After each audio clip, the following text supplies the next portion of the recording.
नमस्कार दोस्तों। तो आज फिर ऑनलाइन जनरल स्टडीज पर आप लोगों का स्वागत है। आज हम लोग कुछ महत्वपूर्ण बिंदु पर बात करने वाले हैं जो कि संबंधित वैदिक काल या वैदिक संस्कृति से है। वैदिक सभ्यता में आप लोगों ने वेद का नाम सुने होंगे, उसी वेद पर हम लोग चर्चा करेंगे। वेद कितने प्रकार के होते हैं, धार्मिक ग्रंथ एवं ऐतिहासिक ग्रंथ में से मिलने वाली महत्वपूर्ण जानकारी के बारे में बात करेंगे। तो चलिए आगे बढ़ते हैं। वैदिक काल, वैदिक का अर्थ क्या होता है? तो वैदिक का अर्थ होता है, वैदिक शब्द वेद से बना है। वेद का अर्थ होता है ज्ञान। वेद का अर्थ होता है ज्ञान। वैदिक संस्कृति के निर्माता किसे माने जाते हैं? तो आर्यों को वैदिक सभ्यता का निर्माता माने जाते हैं। आर्य संस्कृत भाषा का शब्द है जिसका अर्थ है श्रेष्ठ, श्रेष्ठ माना जाता है। आर्य भाषा सूचक शब्द है। आर्यों को लिपि का ज्ञान नहीं था। आर्यों को लिपि का ज्ञान नहीं था। वे अपने ज्ञान को सुनकर एक पीढ़ी से दूसरे पीढ़ी तक पहुँचते थे। इसका एक नाम साहित्य भी है। तो चलिए वैदिक का अर्थ समझ गए और वैदिक काल के बारे में जानेंगे। वैदिक काल को दो भागों में विभाजित किया गया है। पहला है ऋग्वैदिक काल या पूर्व वैदिक काल, दूसरा है उत्तर वैदिक काल। ऋग्वैदिक काल में ऋग्वेद की रचना हुई है जिसे प्राचीनतम ऋग्वैदिक काल के नाम से जानते हैं। 1500 ईसा पूर्व से 1000 ईसा पूर्व के बीच में माना जाता है। 1000 ईसा पूर्व से 600 ईसा पूर्व के बीच में माना जाता है। उत्तर वैदिक काल में उन अन्य वेदों का संरचना हुई है जिसे सामवेद, यजुर्वेद, अथर्ववेद तथा रामायण महाभारत का भी रचना हुई है, उसे उत्तर वैदिक काल कहते हैं। आगे देखते हैं वेद। यह भारत का सर्वप्राचीन ग्रंथ है। प्राचीन ग्रंथ वेद हैं जिसके संकलनकर्ता महर्षि कृष्ण द्वैपायन है। इनका एक और नाम है वेदव्यास। वेदों की संख्या 4 है, ऋग्वेद, सामवेद, यजुर्वेद और अथर्ववेद। इन चारों को साहित्य भी कहा जाता है। ऋग्वेद सबसे प्राचीन वेद ऋग्वेद है। इनमें कुल मंडल 10 हैं, सूतक या श्लोक 1028 हैं, मंत्र की संख्या 10,580 है। ऋग्वेद के मंत्रों का उच्चारण करके जो पुरोहित को पंडित भी कहा जाता है, पुजारी भी कहते हैं, जो शादी विवाह करवाते थे या मंत्र का उच्चारण करते थे, पुरोहित यज्ञ संपन्न कराता था, उसे क्या कहते हैं? तो होत्री या होता कहा जाता था। ऋग्वेद में 2 से 7 मंडल प्राचीनतम यानी कि सबसे पुराना माना गया है और पहला, 8वां, 9वां और 10वां मंडल नवीनतम माना गया है। ऋग्वेद के 2 ब्राह्मण ग्रंथ हैं, ऐतरेय ब्राह्मण ग्रंथ और दूसरा है कौस्तिकीय ब्राह्मण ग्रंथ। ब्राह्मण ग्रंथ का अर्थ क्या होता है? ये वेदों के गद्य भाग हैं जिसके द्वारा वेदों को सरल तरीका से समझने में सहायता मिलती है, उसे ब्राह्मण ग्रंथ कहते हैं। आर्यनक ऋग्वेद के आर्यनक 2 है, ऐतरेय आर्यनक और दूसरा है कौस्तिकीय आर्यनक।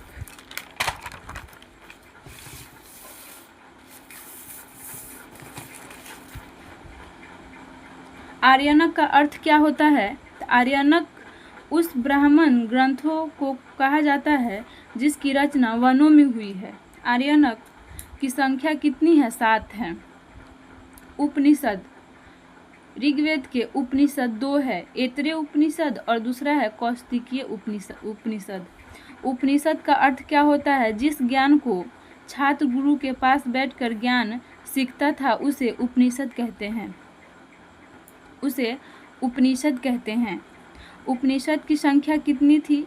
तो उपनिषद की संख्या 108 थी, जिसमें प्रमाणित 10 से 12 हैं। ऐतरेय ब्राह्मण के संकलनकर्ता महिदास थे। उनकी माँ का नाम इतरा था। कौशिकीय ब्राह्मण के संकलनकर्ता कृषितक ऋषि थे। इसके तीसरे मंडल में आते हैं। तीसरे मंडल में आते हैं ऋषि विश्वामित्र द्वारा रचित है गायत्री मंत्र। गायत्री मंत्र में सूर्य देव सावित्री को समर्पित गायत्री मंत्र है। इसके 9वें मंडल में देवता सोम का उल्लेख है। 10वें मंडल ऋग्वेद के 10वें मंडल की बात करें तो ऋषि महासूत्य द्वारा रची गई है और ऋषि महासूत्य के ही द्वारा सबसे पहली बार 10वें मंडल में ही मनुष्य के 4 वर्णों का उल्लेख किया गया है। सबसे पहला वर्ण है ब्राह्मण, जिसकी रचना या जिसकी उत्पत्ति आदि पुरुष के मुख से हुई है, मस्तिष्क से हुई है और ज़्यादातर जो पुजारी, शिक्षक, बुद्धिजीवी वर्ग के हुआ करते थे उन्हीं को ब्राह्मण कहते हैं, क्योंकि जो वर्ण व्यवस्था थी उसमें कर्म के आधार पर बनाया गया था। जिसका जैसा कर्म उसका वैसा ही क्या माना जाता है? वर्ण माना जाता है। दूसरा वर्ण है क्षत्रिय, जो कि ज़्यादातर योद्धा, राजा,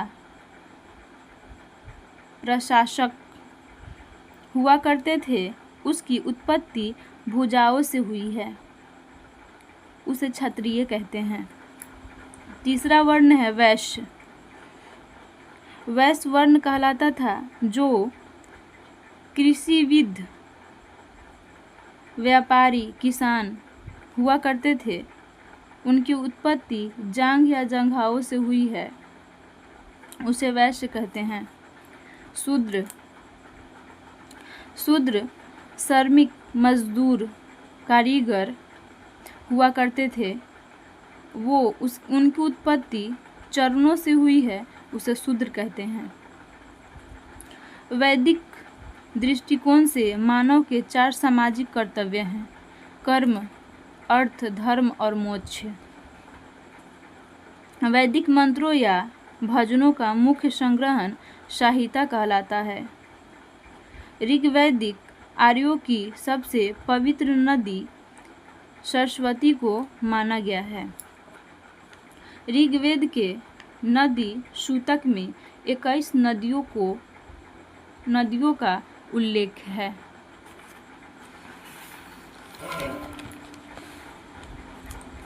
ऋग्वेद में नदियों का उल्लेख कितने बार किया गया है?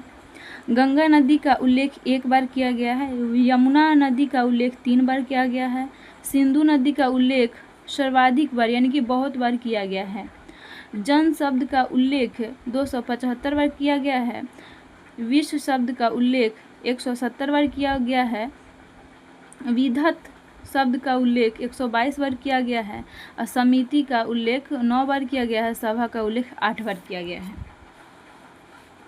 ऋग्वेद के 5 सूतक कौन कौन है? पुरुष सूतक, ऋ सूतक, नीला सूतक, विष्णु सूतक और भू सूतक 5 सूतक कहलाते हैं।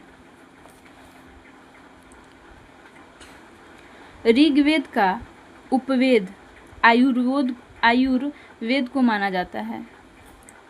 आर्यों ने पूरा उत्तरी भारत पर कब्जा कर जिसकी नाम उन्होंने आर्यावर्त रखा। तो चलिए सामवेद में आते हैं। सामवेद, इस वेद में संगीत की जानकारी मिलती है, इसीलिए इसे भारतीय संगीत का जनक कहते हैं।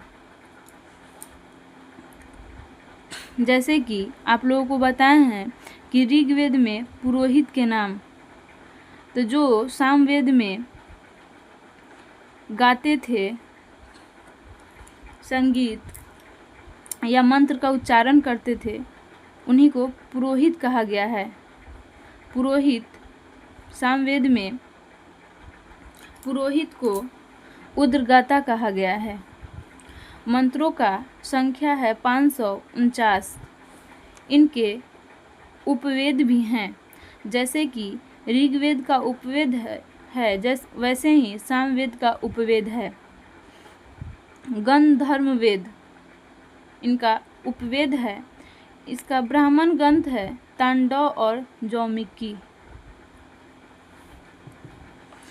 सामवेद की 3 शाखाएं हैं, कौथुम, रनायनी एवं जौमिनीय।